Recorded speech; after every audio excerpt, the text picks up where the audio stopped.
के सेनापति का चुनाव। घटना हजारों साल पुरानी है। एक राज्य में महाराज रिपुदमन सिंह नाम के राजा राज्य करते थे।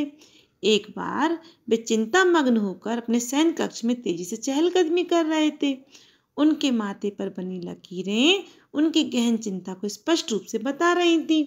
महारानी के बार बार पूछने पर महाराज बोले, क्या बताऊं रानी, आज 1 महीना हो गया है सेनापति को दिवंगत हुए।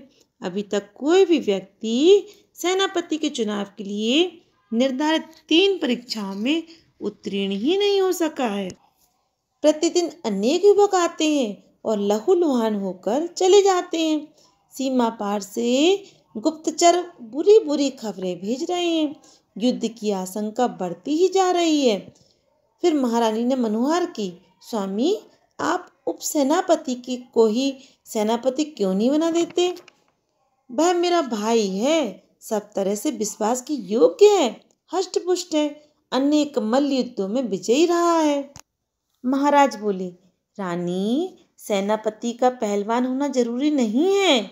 इसके लिए तो सूझबूझ चाहिए, नेतृत्व के गुण होने चाहिए, विषम परिस्थितियों में साहस और धैर्य होना चाहिए।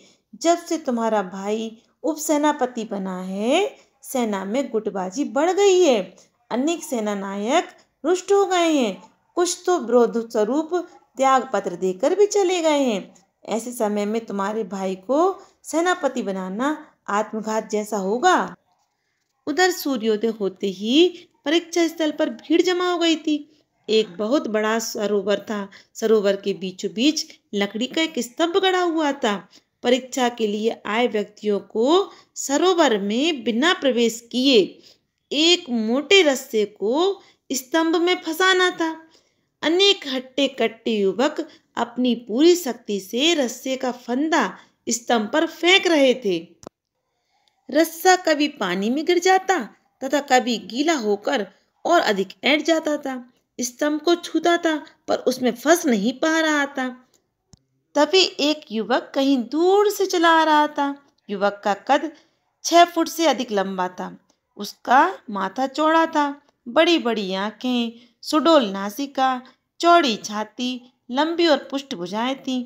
एक नज़र देखते ही लगता था कि युवक तेजस्वी और सुयोग्य है। युवक का नाम शत्रुघ्न था। सेनापति के चुनाव की परीक्षा की बात जानकर युवक निर्णायकों के पास पहुंचा। उनसे कुछ बातें की। 2-3 लंबे रस्से और खूंटे मंगवा लिए। युवक ने सरोवर के चारों कोनों पर 4 खूंटे गाड़ दिए। एक खूंटे पर रस्से का एक छोर बांध दिया। फिर तीनों खूंटों पर रस्सा लपेटकर पहले वाले खूंटे पर आ गया। इसके बाद पहले वाले छोर के फंदे में से दूसरा छोर निकाल दिया। इस तरह एक फंदा बन गया। रस्से के दोनों छोरों को थोड़ा सा अटकाकर छोड़ दिया। फिर शेष तीनों खूंटों से रस्से को अलग कर दिया तथा पहले खूंटे पर आकर रस्से के दूसरे छोर को पकड़कर धीरे धीरे खींचने लगा। जैसे जैसे रस्सा खींच रहा था, फंदा छोटा होता जा रहा था। अंत में रस्से का फंदा लकड़ी के स्तंभ में फंदा पड़ते ही सब लोग युवक की जय जयकार करने लगे। उन्हें युवक में अपना भावी सेनापति दिखाई पड़ रहा था। परीक्षा में सफलता का समाचार आनन फानन में महाराज के पास पहुंच गया। महाराज ने संतोष की सांस ली। निर्णायक युवक को दूसरे परीक्षा स्थल पर ले गए। यहाँ एक चौकोर गड्ढा बना हुआ था। गड्ढे में पानी भरा था। गड्ढे के पास लकड़ी के 2 तख्ते रखे थे। तख्ते गड्ढे की लंबाई से छोटे थे। परीक्षार्थी को तख्तों का उपयोग करके गड्ढे के एक किनारे से दूसरे किनारे पर जाना था।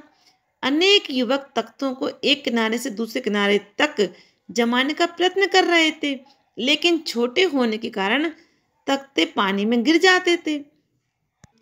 शत्रुघ्न सिंह ने देखते ही समझ लिया कि क्या करना है। उसने एक तख्ते को आड़ा रखा तथा उस पर चढ़कर दूसरे तख्ते का एक सिरा पहले तख्ते पर टिका दिया तथा दूसरा दूसरे किनारे पर टिका दिया। इस प्रकार शत्रुघ्न सिंह बड़ी सहजता से गड्ढे को पार कर दूसरे किनारे पर पहुंच गया। दर्शक कहने लगे, वाह वाह, कोई कोई तो अत्यधिक उत्साह में भावी सेनापति की जय जयकार करने लगा। जय हो नए सेनापति की जय हो, इस तरह से नारे लगाने लगा। युवक की दूसरी परीक्षा में सफलता का समाचार सुनकर महाराज रिपुदमन सिंह के हर्ष का पारावार नहीं था। वे पैदल ही परीक्षा स्थल पर पहुंच गए। महाराज को आता देखकर युवक ने श्रद्धान्वित होकर उन्हें प्रणाम किया। महाराज ने युवक से पूछा, तुम कौन हो, कहाँ से आए हो, किस गुरुकुल के स्नातक हो? शत्रुघ्न सिंह ने बड़ी विनम्रता से उत्तर दिया, महाराज की जय हो, मैं आपके राज्य के सीमावर्ती ग्राम पुष्पपुर का रहने वाला हूँ। मेरा नाम शत्रुघ्न सिंह है। मैंने तक्षशिला के गुरुकुल में शिक्षा प्राप्त की है। राजनीति और युद्ध शास्त्र मेरे प्रिय विषय थे। शिक्षा पूरी करके मैं अपना भाग्य अजमाने राजधानी में चला आया। यहाँ सेनापति के चुनाव की परीक्षा की बात सुनी, मैं भी उत्सुकता बस इधर चला आया।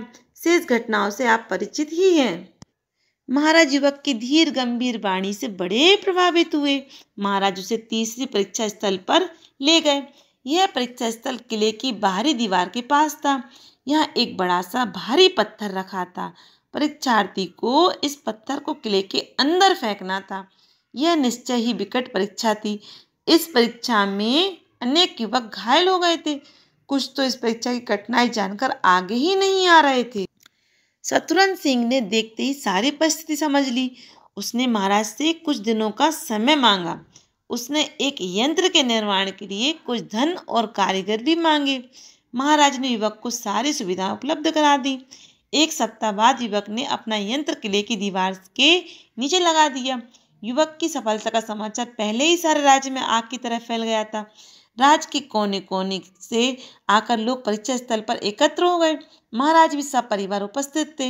युवक ने शिला प्रक्षेपक का नाम का यंत्र बनाया था।